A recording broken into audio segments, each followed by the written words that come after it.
भोग मिष्ठान्न माला अर्पित कर रही है। और आरजेडी और जेडीयू अलग मोर्चा खोले हैं।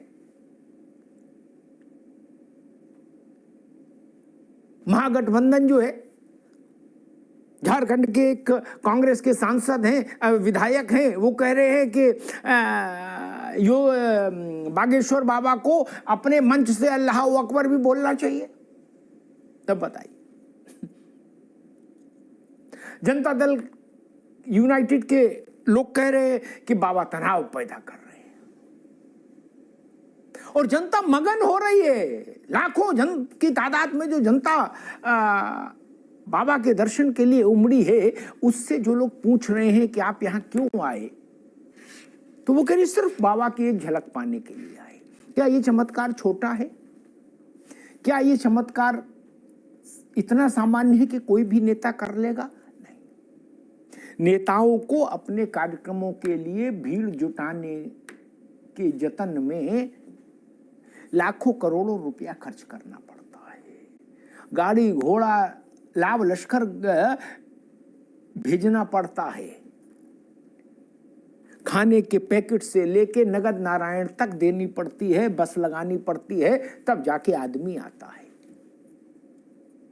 सोचिए, पूरी पार्टी लगती है और सरकार में हो पार्टी तो पूरी सरकार भी लगती है भीड़ जुटाने के लिए, तब भी जाके 1,50,000 लाख से ज्यादा की भीड़ में तो फेफड़े फूलने लगते हैं जुटाने में। फेफड़े बताया, कोई कितना भी बताए, लेकिन ये कहां से आ गई भीड़? ये भीड़ बिहार की सरकार तो लाई नहीं। और इस भीड़ में सब हैं, बामन भी हैं, ठाकुर भी हैं, भूमियार भी हैं, कोरी भी है, कुर्मी भी हैं, सब जाट। एक जो बृहत्तर हिंदू समाज है वो इसमें दिख रहा है। भाजपा इसमें अवसर देख रही है अपने लिए चुनाव की दृष्टि से। महागठबंधन अपने लिए खतरे का अलार्म देख रहे हैं। उनको लग रहा है कि हमने जातियों में जैसा बांटा था कि भाई यादव इधर, कुर्मी उधर, कोयरी उधर, अगड़े इधर, पिछड़े इधर, भूमियार उधर, राजपूत उधर, आनंद मोहन को छोड़ा तो राजपूत सेठ होंगे, ऐसा किया तो फला जात सेठ होगी। उनको लग रहा है कि बागेश्वर बाबा तो सारे किए धरे पे पानी फेर देंगे। क्या अगर सारी जातियां हिंदुत्व के नाम पर एक हो गई, जैसे बाबा के दर्शन के लिए एक पटना में आई, तो फिर क्या होगा? राजनीति का चेहरा बदल जाएगा बिहार में। यही खतरा है, यहीं से टकराव है। इसीलिए तेज प्रताप कह रहे हैं कि यहां तो कृष्ण जी का शासन है, और कृष्ण 16 कलाओं के अवतार थे, राम जी तो पूर्ण अवतार भी नहीं थे, और राम और कृष्ण में लड़ाई कराना चाहते हैं क्या? बाबा से खतरा क्यों? और बाबा के लिए जो भीड़ आ रही है, क्या ये भीड़, और अगर हां तो वो संदेश क्या है, उसको समझने की कोशिश हम लोग करेंगे, उसको डिकोड करने की कोशिश करेंगे। जिस 26-27 साल के युवा के दर्शन पाने के लिए दसियों लाख लोग पटना की सड़कों पर आ जाएं, वो भी 40-42 डिग्री टेम्परेचर में, उसको लालू जी के बड़े सुपुत्र तेज प्रताप कह रहे हैं बाबा देशद्रोही है। तो बाबा के दर्शन के लिए जो लोग सड़क पर आए हैं, क्या ये भी देशद्रोही हैं? ये सवाल तो फिर आरजेडी के से हमेशा पूछा जाएगा। 96 का जन्म है पंडित धीरेन्द्र शास्त्री का। 26-27 साल की उम्र में जो लोग ब्रांड का असेसमेंट करते हैं, वो कहते हैं कि हिंदुस्तान के 5 सबसे पॉपुलर और ताकतवर लोगों में से एक हो गए धीरेन्द्र शास्त्री। और उतनी भीड़ ना अभिनेता जुटा सकता, ना नेता जुटा सकता, जितना Dhirendra Shastri across the country जुटा रहे हैं। एक दौर में भीड़ जुटाने का एक वो बाबा रामदेव के पास भी था करिश्मा, लेकिन धीरे धीरे एक समय होता है तो लोग कह रहे अब ये समय धीरेन्द्र शास्त्री का है। अब बाबा बिहार गए तो वहां संग्राम छिड़ गया। बताइए क्यों भाई? बाबा कई राज्यों में गए और अगर उनको देखने के लिए इतने लोग उमड़ रहे हैं और उस व्यक्ति को अगर कोई राजनीतिक दल ये कह दे कि ये देशद्रोही है बाबा, तो बड़ा सवाल ये नहीं खड़ा होगा कि जो लाखों लोग उनकी झलक पाने के लिए आए हैं ये भी देशद्रोही हैं क्या आरजेडी की नजर में? तेज प्रताप बड़ा चेहरा है गठबंधन का, ठीक है। एक मिनट बस धैर्य से सुन लो। अगर वो कहते हैं बाबा झूठा है, देशद्रोही है, तो उसके बाद हम प्रवक्ता की बात सुने कि उनकी बात सुने? तेज प्रताप, इस देश में लंबे समय तक एक बिहार में अभी भी वो परंपरा है कि रोजा इफ्तार होता है तो बड़े गाजे बाजे के साथ होता है, उसमें सार्वजनिक तौर पर चीजें प्रदर्शित होती हैं, ठीक, किसी को ऐतराज नहीं। एक मिनट किसी को ऐतराज नहीं। मुख्यमंत्री जाए, मंत्री जाए, संतरी जाए, सब जाओ, ठीक। लेकिन अगर एक धर्माचार्य आके वहां अपनी कथा कह रहा है तो आप उसके खिलाफ मोर्चा खोल दो, ये तो ठीक नहीं। यति मां, अभी मैं गया था भोपाल एक कार्यक्रम में, एक भाषण था सांस्कृतिक पुनर्जागरण पर, तो मैंने उसमें कहा कि हर देश का एक स्व होता है, आत्म तत्व, ठीक, उससे कोई इनकार नहीं कर सकता। किसी जात का हो, किसी धर्म का हो, किसी देश का हो, यहां रहने आ गया हो, कोई फर्क नहीं पड़ता। जैसे अमेरिका लोकतांत्रिक देश है, विशुद्ध लोकतांत्रिक देश है, लेकिन वहां का प्रेसिडेंट बाइबल की शपथ लेता है, ठीक, उस पर कोई बवाल नहीं होता, नो, ओके। ब्रिटेन सेकुलर है जितना भारत, ठीक, ऐसा नहीं कि भारत से कोई राजनीति कम सेकुलर है क्या? तराजू तोल के देख लो, दोनों का सेकुलरिज्म रख लो, बट्टा बराबर आएगा। वहां राजा का राज्यारोहण जब होता है, अभी हुआ, तो पादरी कराते हैं क्रिश्चियन विधि से, और राजा ये शपथ लेता है माइक पर कि हम चर्च की सुरक्षा रक्षा का वचन देते हैं, क्या चर्च की। वहां राजा के कनपटी पर कोई रिवॉल्वर नहीं लगाता कि नहीं आपको सब बोलना पड़ेगा, चर्च, मंदिर, मस्जिद, गिरजाघर, गुरुद्वारा, दिस नहीं, वो बोलते हो सब शांति है। वैसे भारत का स्व सबको पता है। तो जब अगर कोई धीरेन्द्र शास्त्री जैसा धर्मगुरु जाए तो उसके कार्यक्रम से अगर न्योता आए तो परहेज क्यों, संकोच क्यों, झिझक क्यों, या उसके खिलाफ खड़े होने में, दिखने में लाभ मिल जाएगा, ऐसी धारणा भारत में क्यों है राजनेताओं में? मेरे ख्याल से जयप्रकाश बाबू के समय में कभी उमड़ा हो इतना पटना बिहार एक साथ सड़क पर तो अलग बात है। बाकी लालू जी, नीतीश जी या सुशील मोदी या भाजपा या कांग्रेस, इसमें इनके किसी नेता के जीवन काल में इतनी भीड़ नहीं उमड़ी उनकी झलक पाने के लिए, ना, किसी के नहीं।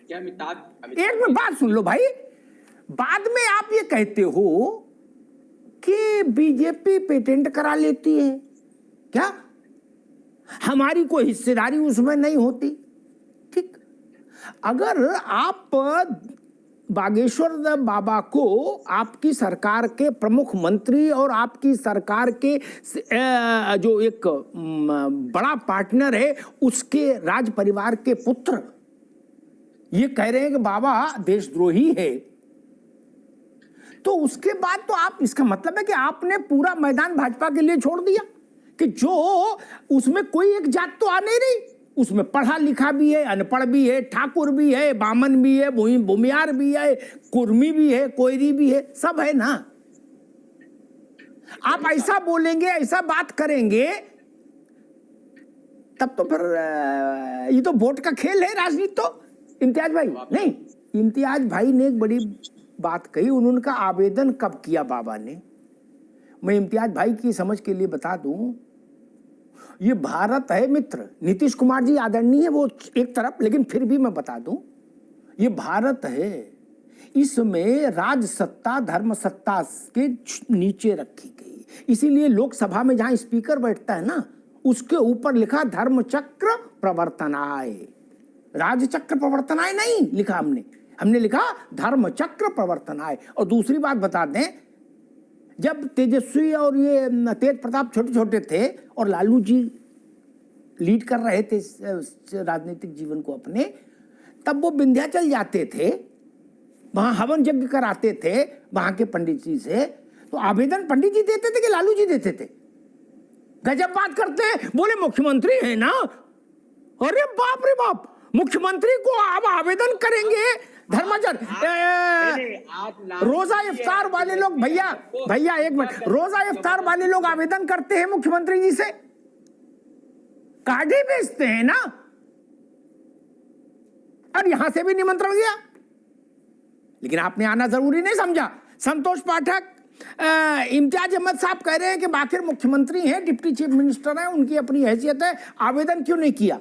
सत्ता के लिए सरकार बनी रहे, विश्वास मत हासिल हो जाए, इसके लिए हम बेऊर जेल में जाके दुर्दांत अपराधी से मिल लेते हैं, छवि की चिंता किए बिना, और उसके आग्रह पर फोटो भी खिंचानी पड़ती है क्या? लेकिन अगर करोड़ों करोड़ लोग जिसके प्रति एक आस्था का भाव रख रहे हैं, वो आपके राजधानी में आया है, आपके प्रदेश में आया है, क्या उससे सौजन्य वश मुलाकात नहीं होनी चाहिए, भेंट नहीं होनी चाहिए राज्य की ओर से? इसमें कोई गुनाह है, कोई पाप है, कोई चोरी है क्या? क्या सीरिया में हमने सीरिया में शासन चुना है? नहीं ना, ये भारत में शासन चुना है। क्या समस्या है मुख्यमंत्री को वहां आके नमन करने में? कोई नाकनीची होती है क्या? कहा गया कि बाबा लड़ाई करा रहे हैं, हिंदू मुसलमान कर रहे हैं, हिंदू मुसलमान, ठीक? क्या ये सच नहीं कि बिहार के विधायिका के एक सदस्य ने कहा कि हम शहर को करबला बना देंगे? वो भाईचारे का काम कर रहे थे, वो भाईचारे का काम कर रहे थे। उनको जेल भेज दिया क्या? उनको जेल भेज दिया? नहीं ना, उनको जेल भेजा कि नहीं भेजा ना। तराजू एक रखिए, नपना एक रखिए मित्र, तब आपकी बात में वजन पैदा हो जाएगा। इम्तियाज भाई, तब वजन पैदा हो जाएगा जब नपना एक रखेंगे। एक बड़ी विचित्र सी स्थिति है इस देश में, बड़ी बड़ी तकरीरें होती हैं, खासतौर पर जुम्मे की नमाज के बाद, ठीक? उनमें भी बहुत कुछ ऐसा बोला जाता है जो नहीं बोलना चाहिए। ये जिसके बिना बोले भी काम चले, उसको कोई देशद्रोही नहीं कहता, देश तोड़ने वाला नहीं कहता, बवाली नहीं कहता, क्या? लेकिन ना, बागेश्वर बाबा पटना में हनुमान कथा कह रहे, तो सत्ता के शीर्ष से कहा जा रहा है कि बाबा देश तोड़ने वाला है, बाबा देशद्रोही है। फिर आप कहोगे हम तो सबको बराबर लेके चलते हैं, सब धर्मों का मान करते हैं, तो ये बात कैसे हजम हो जाएगी?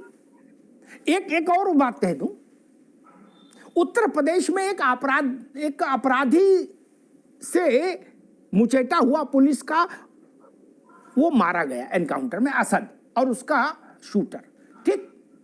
उसके बाद अतीक और अशरफ, मसला उत्तर प्रदेश का। और बिहार में जुमे की नमाज के बाद अतीक अमर रहे और अशरफ अमर रहे, असद अमर रहे का नारा लगा। क्यों लगा भाई? उसकी जरूरत थी क्या? उससे क्या लेना देना? क्या लेना देना भाई? मसला वहां का है, लॉ एंड ऑर्डर का मसला है। आप अमर रहे का नारा यहां से क्यों लगा रहे मस्जिद से, मिश्रा जी? और फिर सरकार ये कहती है हमारी दृष्टि में भेदभाव नहीं, हम तो सबको बराबर मानते हैं। यतीमा एक बिना लड़ाई झगड़े का सवाल है। मैं जितना नेताओं को जानता हूं 30-35 वर्ष के उसमें, अपने पत्रकारिता के उसमें, जहां कोई आदमी 1000 आदमी इकट्ठी करने की भी ताकत जुटा ले, क्या नेता उसके चरणों में तुरंत जाता, कहता जो किसी जात का हो, किसी धर्म का, उससे उसको मतलब नहीं, क्या? वो तुरंत अपने चेलों से कहता भैया गाड़ी उधर ही ले चलो, है वहां नमस्ते करके आऊं, फोटो खिंचाऊं और फेसबुक और ट्विटर पर डालूं, यही रवायत है। क्या